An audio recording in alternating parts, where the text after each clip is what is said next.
The clock struck 200 a.m. when I discovered a figure dressed in leopard, spotted sleepwear and sporting a child's headlamp, lurking around my property with bright orange spray paint.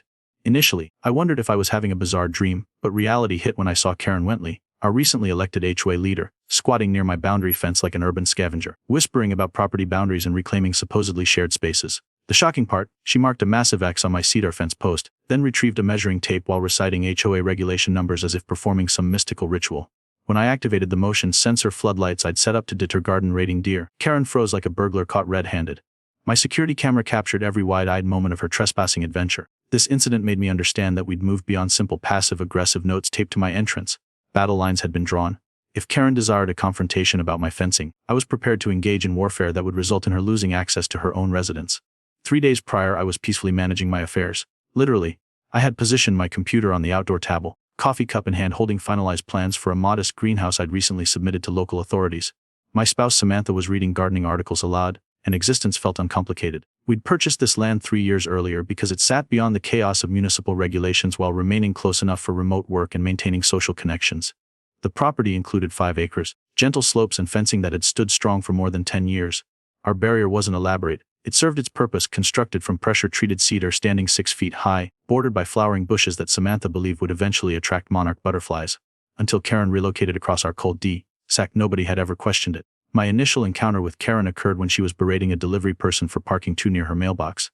She presented herself by thrusting a petition at me, insisting I sign a document to prohibit solar installations that didn't complement the neighborhood's visual appeal. I refused. From that point forward, I was branded as one of those independent-minded residents on the community's online forum.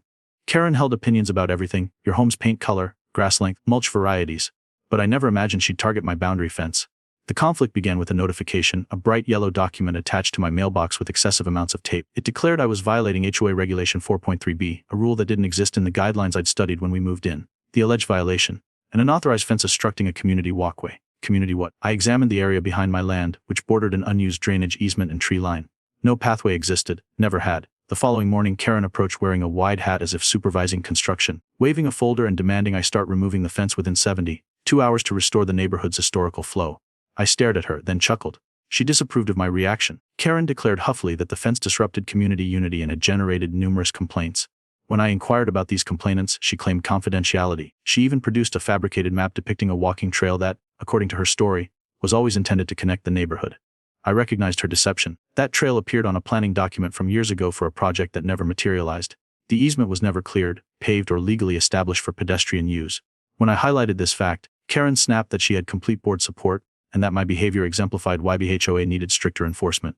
I questioned what board she meant. No election had occurred since the previous president relocated to Florida and forgot to cancel his HOA email account. She declared, "I've taken on interim responsibilities," as if she were a comic book antagonist seizing control after disaster struck. Samantha leaned against our porch rail and asked whether Karen actually understood what an easement was. Karen responded, "I know sufficient information," and stormed away. We didn't hear from her for 24 hours. Then came the deluge of notices, complaints, and even a fraudulent fine printed on cheap paper with her signature. I contacted the county inspector we'd collaborated with on our greenhouse project for reassurance. He laughed when I asked if anything had changed regarding property boundaries. Everything remained solid. Our survey was accurate. The fence stood on our land, not even approaching the drainage line. But Karen wasn't finished. She wanted that imaginary pathway opened, and in her mind that meant destroying my fence. I decided to approach this strategically. I began documenting everything, every visit, every note, every strange comment she made during her tirades. I backed up trail camera footage, synchronized it to cloud storage, and even installed a small camera near the corner post she seemed most fixated on. My instinct told me Karen wouldn't limit herself to passive aggression. She was building up to something more dramatic. That dramatic moment arrived in the dead of night with paint and a cheap headlamp. After catching her, she fled like a startled opossum. I uploaded the footage and emailed it to the HOA's general address, which I suspected only Karen monitored. An hour later, I received a response: "If you distribute this to the neighborhood, we will consider it a violation of HOA etiquette." I replied, "Challenge me." The next day, I filed a formal county complaint. Samantha submitted a cease and desist letter through her law firm citing property harassment and attempted vandalism. Karen escalated predictably. She posted on the HOA Facebook page, claiming I was preventing neighborhood greenway access and that my illegal fence had blocked a decades-old trail meant for children and elderly residents. She included a photograph, not of my property, but of a park 5 miles away. The post received 3 likes and 47 angry laugh reactions. Then came the real surprise. A contractor appeared at my door with a work order, saying he'd been hired by the HOA to remove my fence that Friday. I asked who authorized it. He showed me Karen Wentley's signature as a HOA president. The man appeared confused when I began laughing. "Sir, you don't want it removed," I said. You might want to stand right there while I show you the legal property boundaries and my restraining order filing. Because if you touch one nail in that fence, your company will be in small claims court for months." He departed. Karen arrived 2 hours later with hands on her hips, saying I had one final opportunity to cooperate. I told her to step 1 foot on my lawn and the sheriff would arrive within 10 minutes. That's when I noticed it. The printout in her folder, a design blueprint labeled, Garden Walkway Connection Phase 1, that included not just the drainage easement but a path running directly through my vegetable garden. She wasn't just attempting to remove my fence, she was trying to build something on my property. That moment of realization hit me. I wasn't just going to stop her. I was going to reverse the situation so dramatically that Karen wouldn't be able to reach her own house without my permission. Because what she didn't realize was that her house and the entire cul-de-sac had only one road access. And that road, the strip of land it crossed, belonged to me legally, completely, quietly. She had no idea what was approaching. Sleep eluded me after that night. I kept replaying the footage of Karen sneaking through my yard, painting my fence like some kind of graffiti installation. Samantha attempted to calm my nerves with her typical dry humor, muttering something about HOA standing for harass our acres, but even she was too agitated to laugh much. The following morning, I drove directly to the county records office.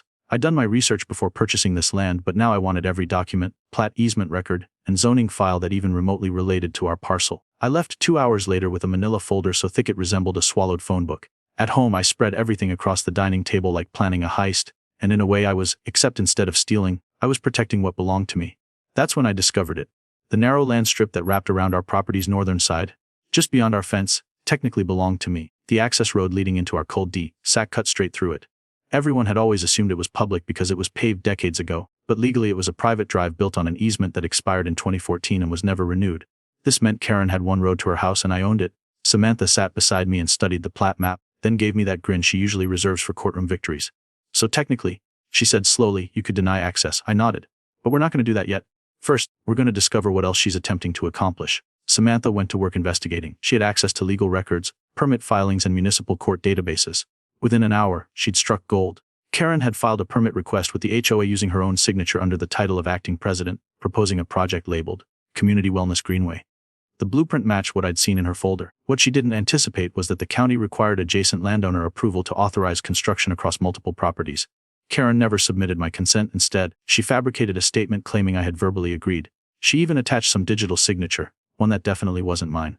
We printed the entire file and visited the zoning commission the next day. The clerk reviewed the paperwork, scowled, and flagged it for investigation. "We've had problems with this HOA before," he said grimly. "You're not the first." That made something click in my mind. Karen wasn't acting as a rogue agent.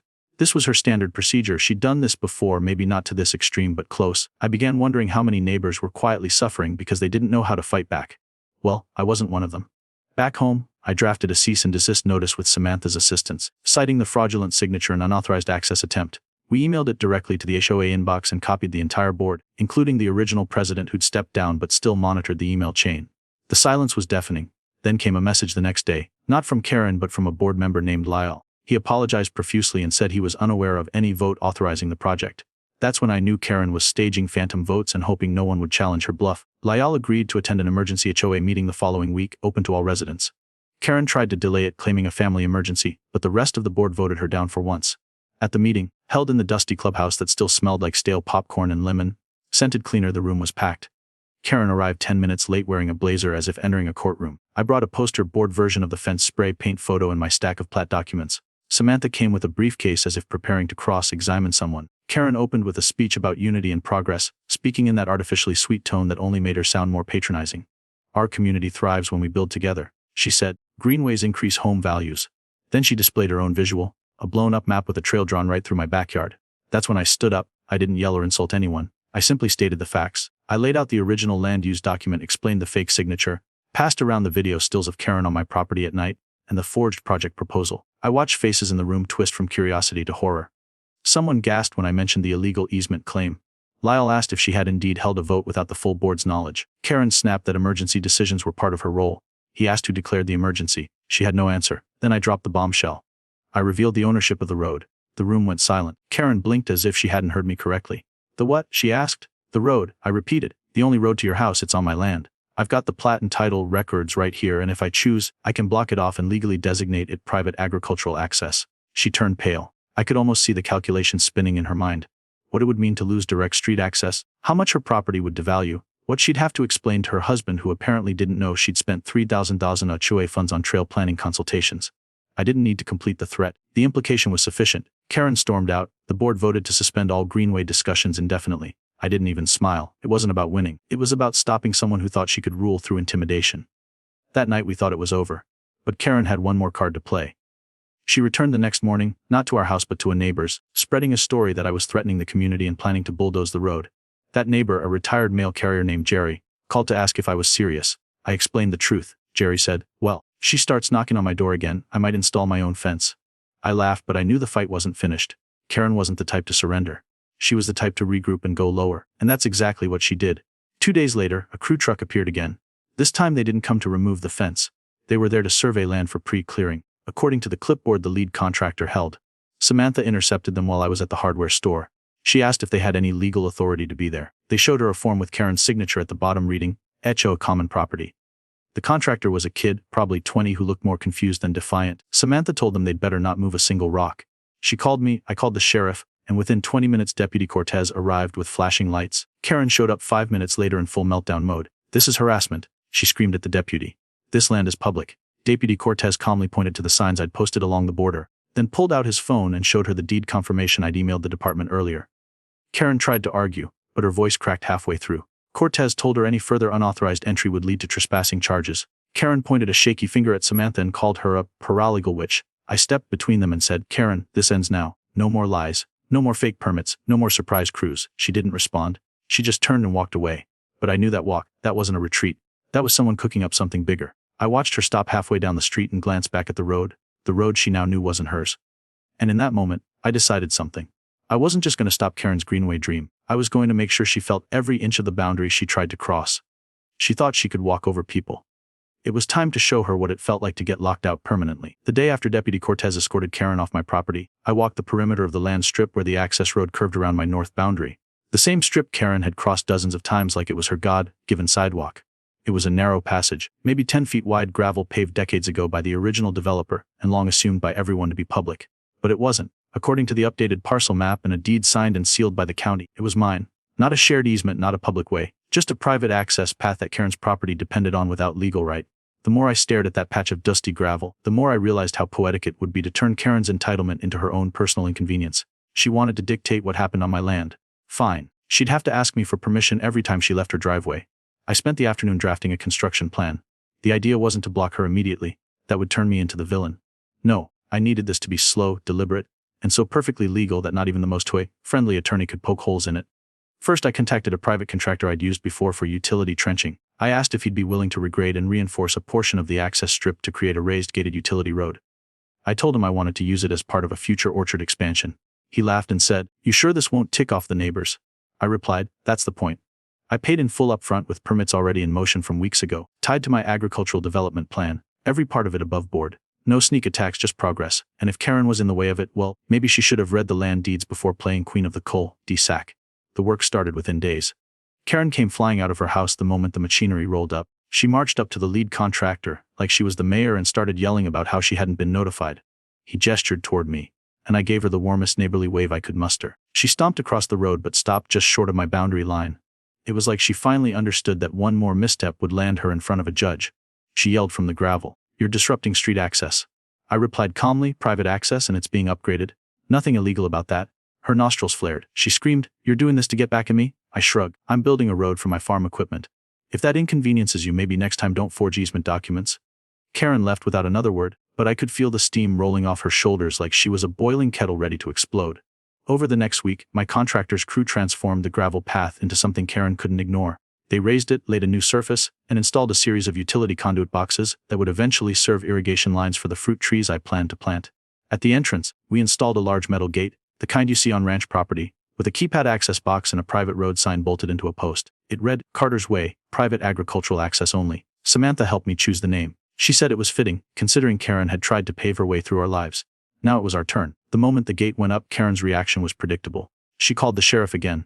But this time it wasn't Deputy Cortez. It was Sheriff Miles himself who showed up, an old friend of mine from high school who knew a thing or two about HOA drama. He pulled me aside, glanced at the permits, the plat maps, and the deed I had laminated in a binder. Then he smiled. "You really dotted every E-huh." I nodded, figured I'd need to. Karen tried to argue, but Miles cut her off. "Mom, this is a civil matter, and based on what I'm looking at, Mr. Carter has full authority to do what he's done. If you're unhappy, your best bet is to petition the county for a new public access route. Karen turned redder than a ripe tomato. That would cost thousands, she shrieked. Miles shrugged.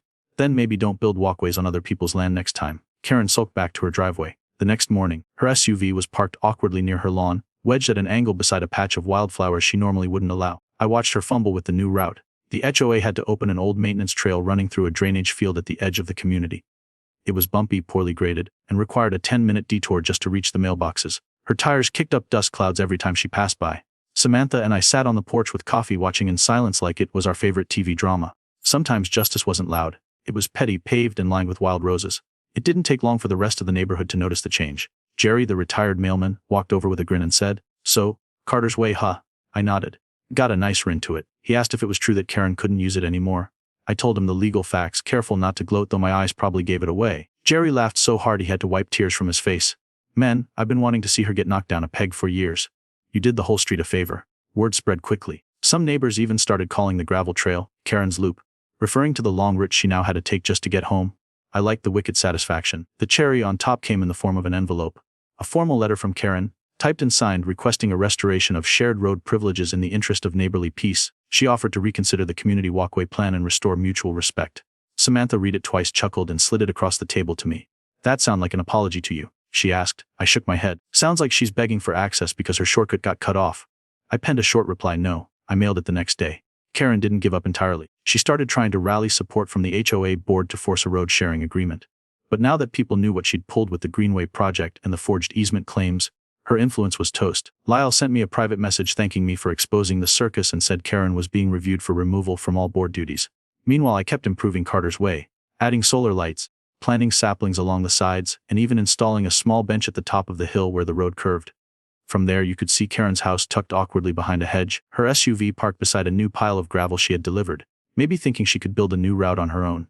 The final act of poetic irony came when I got a message from a local hiking group. They'd seen the satellite view of Carter's Way, and asked if I'd be willing to let them host a weekend nature walk through the orchard path. I agreed on one condition: the trail would stop short of Karen's property line and curve back toward the community gardens. I wanted no confusion. Karen would see the foot traffic, the smiles, the cameras, and know that none of it was for her. Samantha called it the petty parade. I called it karma on gravel. By the end of that month, Carter's Way had become more than just a personal win. It was a symbol. A line in the dirt that proved entitled behavior doesn't win when met with calm strategy, airtight paperwork, and the willingness to stand your ground. Karen still glared from her window every time I drove past the gate. But she never crossed it again. And every time I punched in my access code and watched the gate swing open, I felt something I hadn't felt since this whole mess started: peace. For a few glorious weeks, peace returned. No strange knocks on the door, no midnight trespassing, no new spray paint incidents or surprise contractors. Karen had gone eerily quiet. Too quiet, I knew her type. Entitled people don't just walk away after a loss, they stew, they plot, they convince themselves that reality can be rewritten if they just shout loud enough or find someone to argue for them. I'd seen her skulking around her mailbox more than usual, phone glued to her ear, her tone low but angry. At first, I figured she was calling every county official in existence, trying to reverse what I'd done. But then a new kind of trouble rolled into view, this time in the form of a billboard lawyer with a toothy grin and a slogan that read, "You deserve the win." His name was Brett Herron, not to be confused with Judge Harland, who would come into play later.